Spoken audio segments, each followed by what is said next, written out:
po si Alfred Rosil, 19 years old, nakatira sa Lucena City. Simula pa nung elementary kami hanggang mag-high school, sumasakay kami na bangka kapag pupunta kami sa ibang lugar. So, medyo mahirap din po kasi atawid ilog. Pag minsan di walang masakyan na bangka, lalo na po pag gabi. Lalo na po pag may bagyo, medyo malakas ang agos, hangin, saka ulan. Dahil sa hirap ng buhay, napilitang magkahiwa-hiwalay ng kanilang pamilya.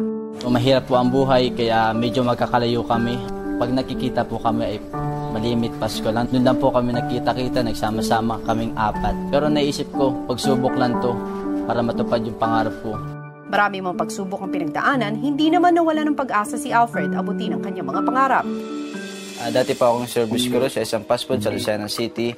Ngayon nakikita na po ako dito sa tiyahin ko sa Maynila. At ngayon nagtatrabaho ako bilang on-call delivery boy. Dahil porsigidong tulungan ng pamilya, sinubukan ni Alfred ang kanyang kapalaran sa Star Hunt. Handa na akong maglayag patungo sa aking pangarap.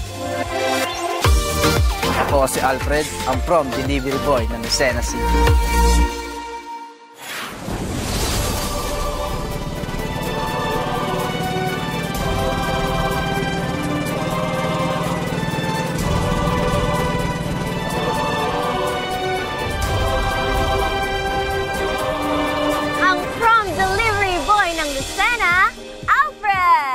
Alfred, balita ko ay bata ka pa lang ay sobrang madiskarte ka na sa buhay.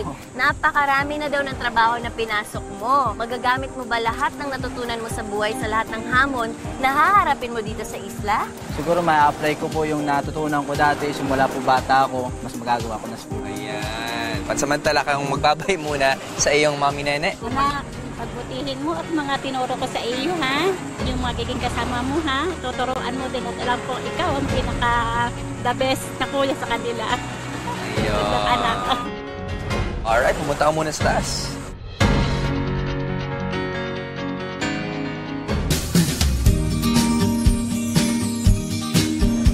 Incoming. Uy. Incoming. Incoming. Kuya ata.